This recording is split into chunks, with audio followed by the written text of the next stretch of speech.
Hey everybody on YouTube, this is Rick Thomas from Obsolete Video Services. Today we're taking a good look at this Sony Bvh-3100. I got this yesterday and I've been working on it trying to see what the issues is with this deck. It does have several issues. So let me walk through some of the problems I've found so far. The actual playback card had a couple capacitors that were bad. I pulled the card out and put the meter to them, and they definitely weren't the capacitance levels weren't very good. Didn't look like they were leaky. It's just that they didn't look real good. So I popped those capacitors off on that playback board, and as you can see, we now got video playing out of the unit, and I put the card back in. So the capacitors had a lot of wear and tear in it. I can't even begin to tell you how many times I tell people about capacitors on these cards, on these video machines, these 1-inch machines. The capacitors are the biggest problem. A lot of people just buy replacement cards, but when you can't do that, you need to replace the capacitors on the card so you can actually get the card working again. Here's a perfect example of from working to non-working. So you can see I just changed out that card and it seems to be working just fine. Also, the video head. The video head on this unit was completely filthy. Had to take the video head completely out. I had to do a lot of cleaning and in between scraping, stuff like that, to get the crap out of the gaps inside these heads, because there was so much buildup on them, it wasn't even funny. The gaps were completely closed off, so there was no signal being processed through the gaps. So I had to clean the video head. That took me a good half hour. This video head was extremely filthy. It has some wear and tear on it, but the head wasn't really all that bad. It's just that the dirt on it was just oh my god, huge problem. When these video heads on these 1-inch machines get dirty, you got to really clean them. Most of the time you have to take the heads off, and if you don't know how to take them off and put it back on, I do not suggest you do it. You do need to have some technical skills in video repair to take the video drum off. So I wouldn't recommend that if you don't know what you're doing. But if you're going to clean the heads, clean them very well or as best you can. And if you're still having issues with the heads, either the head is worn out or you need to have the head cleaned thoroughly, and you need to have somebody who's professionally known for knowing how to do this to clean the head out. Of course, I'm running my Lady Frankenstein videotape on this just to see how well this thing plays, and it plays really good. I was really pretty surprised by that. I was just taking a look at it today. I was just like, damn, this thing really plays nice.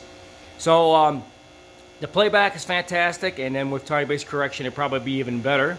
So as I was saying, guys, when you get these 1-inch machines, they do need to be serviced. You do need to know the pros and cons of why they don't work. There's a lot of issues with these machines, a lot of problems, and you need to know how to service them. I tell you, the main problems with the 1-inch machines such as these is the video heads, dirty, worn out, or such. You need to open up the backs, you need to blow out all the cards, you need to blow out all the fans, you need to clean the video head brushes on the servo drum itself. There's head brushes behind the servo drum in the back that have to be cleaned or replaced.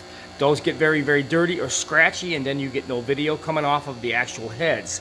So there's several things you need to look at, but the main problem is the cards. These machines take a beating because the cards, they do go bad and they don't work right. And yeah, these cards have several issues. And the main thing with the cards is the capacitors go bad. That's almost all the time.